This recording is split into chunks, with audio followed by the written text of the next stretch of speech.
जाता है, ओटीपी उसको चले जाते हैं और पैसे निकल जाते हैं। ओटीपी सिर्फ चुराने के 8, 10, 12 तरीके अभी कॉमन हैं जो मैं शॉर्ट में आपको बताऊंगा, लेकिन आइडियली जो ब्रेन में मैं आपके डालना चाहता हूं कि आप जैसे ही किसी पर भरोसा करते हैं और वो आपसे कुछ मांग रहा है या एक्शन करा रहा है, क्या कराएगा? तो क्यूआर कोड स्कैन कराएगा या लिंक क्लिक कराएगा या एप्लीकेशन इंस्टॉल कराएगा। अब इस मोडस ऑपरेंडी को समझने की कोशिश करते हैं। एक बहुत बड़े पॉलिटिशियंस हैं, मिनिस्टर साहब, उनकी बेटी के 35,000 निकल गए OLX फ्रॉड। तो OLX पे वो सोफा बेच रहे थे, उन्होंने ऐड डाला कि भाई मुझे एक आर्मी ऑफिसर का उनको मैसेज आ गया कि मैं अभी भी इस सिटी में ट्रांसफर हुआ हूँ, सोफा आपका बहुत अच्छा है, मैं इसको खरीद लेता हूँ, मैं आपको कुछ एडवांस दे देता हूँ। उन्होंने कहा नहीं, आइए पहले देख लीजिए। बोले नहीं, देखने का टाइम नहीं है, मैं कल आके पिक कर लूंगा, आपको 10,000 रुपये आज दे देता हूँ, 10,000 तो आज आप ले लीजिए, 10,000 मैं आपको कल दे दूंगा। तो 10,000 के लिए आपको यूपीआई तो यूज करते होंगे, तो मैं यूपीआई लिंक भेज देता हूँ, तो 10,000 आपके अकाउंट में आ जाएगा। 10,000 तो आप कल ले ही लेना, 10,000 के लिए ये रहा यूपीआई लिंक। आपने कहा सर 10,000 10,000 10,000 10 बार बोला, तो एक बात भी बोल सकता था। पर हमारे दिमाग की एक कमजोरी है कि जब कोई व्यक्ति एक ही चीज बार बार रिपीट करता है तो हमारा दिमाग उस पर अटक जाता है और हम बाकी चीजें इग्नोर कर देते हैं। उसने 10,000 रिपीट करना शुरू किया, उन्होंने लिंक क्लिक किया, उनके खुद के 10,000 चले गए। वापस कॉल किया उन्होंने क्रिमिनल को, भाई क्या हुआ? 10,000 मेरे निकल गए, तो मुझे भेजने वाले थे। अरे मैम वो गलती से मैंने गलत लिंक क्रिएट कर दिया, I am so sorry, I am extremely sorry, I am so apologetic. इतनी सॉरी सॉरी सॉरी 20 बार बोलेगा, आपका फोकस सॉरी पर हो। मैं एक काम करता हूँ मैम, मैं आपको 20,000 का लिंक भेज देता हूँ, 10,000 जो मैंने गलती से आपसे ले लिए, 10,000 जो आपको मुझे देनी है, ये रहा 20,000 के लिंक, आप 20,000 ले लीजिए, 10,000 मैं आपको कर दे दूंगा। तो 20,000 का लिंक दे दिया, उन्होंने क्लिक किया तो 20,000 चले गए। फिर कॉल में किया, यार क्या कर रहे हो, मेरे 30,000 चले गए। वो व्यक्ति बिल्कुल कूल रहेगा क्योंकि उनको सिखाया गया, उनकी ट्रेनिंग होती है कि जब आदमी शांत होकर कोई चीज बोलता है तो व्यक्ति उसको भरोसा कर लेता है। गुस्से में कुछ भी बोला जाए तो उस पर डाउट करते हैं। अचानक से उसके पीछे से बच्चे की रोने की आवाज आएगी, वो कहेगा ma'am my kid was not well, वो मेरी बच्ची बीमार है और अचानक मैं कंफ्यूज हो गया, मैंने फिर गलत लिंक क्रिएट कर दिया, आई एम सो सॉरी। एक आर्मी ऑफिसर होकर मैं गलती कैसे बार बार कर सकता हूँ, मैं आपसे क्षमा प्राप्त हूँ। और 10 बार क्षमा मांगेगा। मैं आपको एक काम करता हूँ, पूरा पेमेंट कर देता हूँ। 30,000 जो मैंने गलती से आपसे ले लिए, 20,000 जो मुझे आपको देना है, मैं आपको 50,000 का पेमेंट कर रहा हूँ। ये रहा लिंक, 50,000 ले लीजिए, 50,000 आपके अकाउंट में तुरंत आ जाएंगे। तो ये रहा लिंक और 50,000 का मैंने लिंक भेज दिया। मैडम ने लिंक क्लिक किया तो 50,000 चले। लोगों के दिमाग में तब आता है जब 1,00,000 1.5 लाख उनके अकाउंट से निकल जाता है 20,000 की सोफे के लिए। अब इस पूरे प्रोसेस में गलती कहां? आप जरा 5 सेकंड सोच के देखेंगे कि गलती हुई कहां। उसने भरोसा किया, वो गलती थी। लिंक क्लिक किया, वो गलती थी? जी नहीं, गलती बहुत सिंपल सी थी। हमारे फाइनेंशियल सिस्टम का एक थंब रूल है, यदि आपके अकाउंट में पैसा आ रहा है तो आपने कुछ नहीं करना है। यदि इतनी सी चीज आप याद रखेंगे तो 60 से 70% साइबर क्राइम आपके साथ नहीं हो सकता, क्योंकि जितने आप केसेस उठा के देखेंगे पैसा आ रहा था। क्यों? आपके पापा ने बोला रेंट ट्रांसफर करना, मैं लिंक भेज रहा हूं, रेंट ले लीजिए। अरे वो आपका डिविडेंड पड़ा हुआ है, आप एप्लीकेशन इंस्टॉल करके इंश्योरेंस का डिविडेंड ले लीजिए। पैसा आ रहा था, लॉटरी का पैसा आ रहा था। आ रहा था तो अपने आप आएगी लक्ष्मी। खर्चा करने के लिए एफर्ट लगाना पड़ता है। यदि इतनी सी बात याद रखेंगे, यदि कोई पैसा आपको भेज रहा है, मैं आपको यूपीआई पे 1 लाख रुपए बिना आपसे पूछे भी ट्रांसफर कर सकता हूं, यदि मोबाइल नंबर पता है। इतनी सी बात लोग इग्नोर कर देते हैं। मैंने एक वीडियो बनाया, मेरा रेड एफएम पे जो शो आता है, तो हिडन रौनक को बिठाया मैंने, आरजे रौनक को, उसको लिंक भेजा, उसके 200 रुपए मेरे अकाउंट में आ गए। मैंने वो वीडियो बनाया कि भाई पैसे भेजने के लिए कोई लिंक आपको क्लिक करना पड़ेगा, रिसीव करने के लिए आपको कुछ करने की जरूरत नहीं है। तो OLX फ्रॉड से बचें और ऐसा ना करें।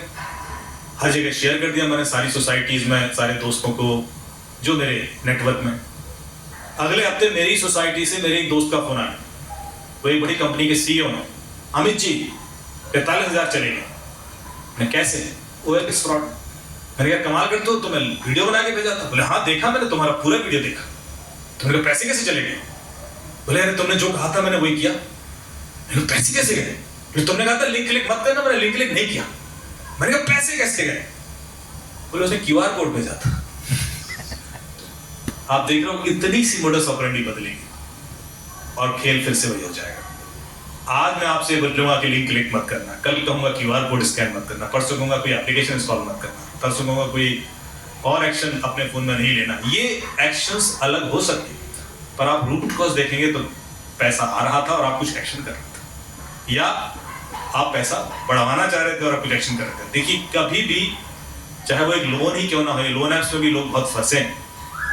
अभी बहुत सारी कंपनीज हैं जो आरबीआई गाइडलाइंस को वायलेट करके भी लोन दे रही हैं। और यदि आप उनकी ऑथेंटिसिटी चेक करना चाहते हैं तो आरबीआई की वेबसाइट पर जिन लोगों को लाइसेंस दिया गया है उनके नाम मिल जाते हैं। और बहुत सारे ऐसी ऐप्स जो फ्रॉड ऐप चल रही हैं जहाँ पे लोग फंस जाते हैं, क्योंकि अच्छा एक पैन कार्ड दीजिए, आधार कार्ड दीजिए और आपको 20,000, 25,000, 50,000 ट्रांसफर कर देते हैं, और उसके बाद आप एक ट्रैप में फंस जाते हैं, क्योंकि आप अपने फ़ोन से अपने पिक्चर्स, अपने कॉन्टैक्ट लिस्ट, सारा एक्सेस उनको दे देते हैं। आपके पिक्चर्स को मॉर्फ करते हैं, नेकेड पिक्चर्स बनाएंगे, उसमें गालियाँ लिखेंगे और आप ही के दोस्तों को भेजेंगे, क्योंकि कॉन्टैक्ट्स भी, और फिर आपको परेशान करेंगे कि पैसा दीजिए वरना ये भेजते रहेंगे, और आप दबाव में पैसा दे भी देते हैं। सबसे पहले तो पैसा कभी किसी एक्सटॉर्शनिस्ट को नहीं देना है, क्योंकि उसके बाद वो कभी रुकेगा नहीं किसी के संग ऐसा हो जाए। और दूसरा, बिना वेरिफिकेशन कोई भी ऐप से लोन नहीं लेना है, चाहे वो छोटे से छोटा लोन हो, कुछ भी हो, जितनी आसानी से मिलना। उसके बाद सोशल मीडिया इंपर्सोनेशन और रोमांस स्कैम बहुत होते हैं कि फेसबुक पे भाई फ्रेंड रिक्वेस्ट आई थी, मित्रता हो गई, टिंडर पे हो गई, बबल पे हो गई, और उसके बाद एक लेवल पर रिलेशन इस लेवल पर गया कि वीडियो कॉल भी हो गई, कुछ पिक्चर शेयर हो गई, और फिर आप एक्सटॉर्शन का शिकार हो गए। इसको हम एक्सटॉर्शन भी बोलते हैं। कई बार आपको अचानक से वीडियो कॉल आती है और आप उसको रिसीव कर लेते हैं, सामने आपको कोई ऑब्सीन लड़का या लड़की दिखाई देगा, कपड़े उतारे हुए, आप 4-5 सेकंड 10 सेकंड उसको देख लेते हो घूर के, वो आपका स्क्रीन रिकॉर्डिंग करके वीडियो बना लेगा, उसी को रिपीट मोड में डालकर 1 मिनट 1.5 मिनट का वीडियो आपको भेजेगा और आपसे पैसे मांगेगा, और आप डर जाते हो क्या करें। ये बहुत कॉमन है। कभी भी वीडियो कॉल यदि अननोन नंबर से है तो आपने नहीं उठाना है। कोशिश करें कि अपने कैमरे पर स्क्रीन लॉक लगा के रखें, उससे आप ऐसे अनजान कॉल से बचे रहेंगे। डीप फेक और वॉइस क्लोनिंग केसेस भी बहुत बड़े हैं, जिसमें आप ही के बच्चे की आवाज़ में कॉल आ जाता है कि आपके बच्चे को पुलिस ने पकड़ लिया है और वो कुछ ड्रग मिली है या कोई रेप का चार्ज लगा दिया और उसको यहाँ दे रहे हैं, वहाँ सौंप रहे हैं, और उसके बाद एक गाँव में पैसा मांगा जाएगा। कितनी फनी चीज़ है कि भाई पहले तो अकाउंट में पैसा मांगा जाए, कोई ऐसा करेगा। दूसरा कि आपके बच्चे की आवाज़ में ही वो बात कराएगा उससे, और उसी बच्चे के क्या कहते हैं, क्योंकि आप इतना डर चुके होते हो तो आपको कई बार ऐसा ही लगता है कि मेरा बच्चा ही, लेकिन चूंकि एआई आ गया है तो ये भी कोई बड़ी बात नहीं है कि उसी की आवाज़ क्लोन कर दी जाए। और जब आप बच्चे से बात करने की कोशिश करेंगे तो उस समय उसका फ़ोन बिजी आएगा, तो क्रिमिनल के पास एक पूरा रिकॉर्ड होता है कि बच्चा इस समय कहीं ऐसी जगह है जहाँ वो फ़ोन पिक नहीं करेगा, एग्जाम दे रहा है या फ्लाइट में हो सकता है, और उस प्रेशर में आप सरेंडर कर देते हैं, पैसे दे देते हैं। कभी भी आपको किसी नोन व्यक्ति से कॉल आता है और वो ऐसी कोई डिमांड करता है तो क्या करना है, तुरंत कॉल बैक करना है। यदि उसी के नंबर से कॉल आ रहा है क्योंकि आपके फ़ोन में सेव, कॉल बैक करेंगे, क्योंकि मैं आपका कॉल स्पूफ तो कर सकता हूँ, आपके नंबर से किसी को कॉल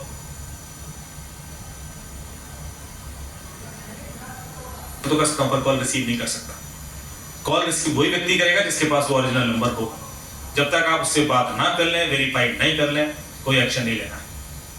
अब ओटीपी के भी बहुत सारे ऐसे तरीके हैं। अभी कंपनी के अंदर कोई व्यक्ति है जो ट्रैवल करता है, उसके नाम से अचानक आपको एक व्हाट्सएप मैसेज आ जाएगा जब वो ट्रैवल कर रहा है कि मेरा नया नंबर है, सेव लो। तो अक्सर ऐसे मैसेज आते हैं आपको अपने दोस्तों के कि मेरा नया नंबर है, सेव कर लीजिए। आप सेव कर लेते हैं, आप उस दिन कुछ नहीं होगा, उस दिन कोई क्राइम नहीं होने वाला है। उस दिन आपने नंबर सेव कर लिया, बात खत्म हो गई। अब 1-1.5 महीने बाद वो जो नंबर आपने सेव कर लिया था उस नंबर से एक मैसेज आएगा जब वो व्यक्ति कहीं ट्रैवल कर रहा है, क्या मैं जर्मनी में हूँ, मैं इधर हूँ और मैं क्लाइंट मीटिंग में हूँ और मुझे 1 लाख रुपए के अमेजन गिफ्ट कार्ड भेजना जरा, मुझे कुछ उसको गिफ्टिंग करनी है, और आप प्रेशर में दे देते हो क्योंकि आपको अंदाजा भी नहीं होता कि जो नंबर आपने सेव किया है वो फ्रॉड हो सकता है, क्योंकि वो आप ही ने सेव किया। तो अब यदि कोई ऐसा मैसेज आए कि मेरा नया नंबर है, इसको सेव कर लीजिए, एक बार वेरीफाई जरूर कर लेना सेव करने से पहले, क्योंकि ये फ्रॉड बहुत ज्यादा हो रहा है, बढ़ रहे हैं। और जो सिंपल ओटीपी चुराने के तरीके हैं क्विकली मैं बता देता हूँ। एक कॉल मर्जिंग टेक्निक है, फिर एक कॉल फॉरवर्डिंग टेक्निक है। अभी दिवाली के टाइम पर कई सारे डॉक्टर्स के व्हाट्सएप हैक हुए, उनको बोला है कि हम कुछ गिफ्ट भेजना चाहते हैं आपको, फार्मा कंपनी से बोल रहे हैं। उन्होंने कहा भेज दीजिए। लेडी साहब इस बार कुछ कॉस्टली गिफ्ट है तो परमिशन चाहिए, और उस सर्वर से परमिशन ली जाएगी क्योंकि फिर वो ऑटोमेटिक डिस्पैच सिस्टम में डाल रखा है। तो आपको एक मैसेज आएगा, उसमें कोड होगा, वो डायल कर देना, वो कुरियर आपको डिस्पैच हो जाएगा। तो हाँ कोई बात नहीं, उनको एक मैसेज आया, उसमें कोड था *62* मोबाइल नंबर हैश, उन्होंने वो डायल कर दिया, उससे उनका कॉल फॉरवर्ड हो गया क्रिमिनल को। यदि आपकी कॉल फॉरवर्डिंग सेट हो जाती है फोन पे, तो आपके सारे ओटीपी उसको चले जाएंगे, क्योंकि आजकल सारे ओटीपी कॉल पे भी आते हैं। जो पहले एसएमएस पे आते थे, now you have an option कि आप उनको कॉल पे मंगा सकते हैं। तो सबसे पहले तो आपका व्हाट्सएप उड़ा लेगा, उसके बाद जहां जहां घुस सकता हो वो बैंक अकाउंट पे भी जा सकता है। लेकिन व्हाट्सएप हैक करके वो आप ही के जो नेटवर्क में लोग हैं उनको फिर मैसेज भेजेगा से, और हो सकता है कि उनके व्हाट्सएप हैक होना शुरू हो जाए और किसी से पैसे भी मांग लिए जाए।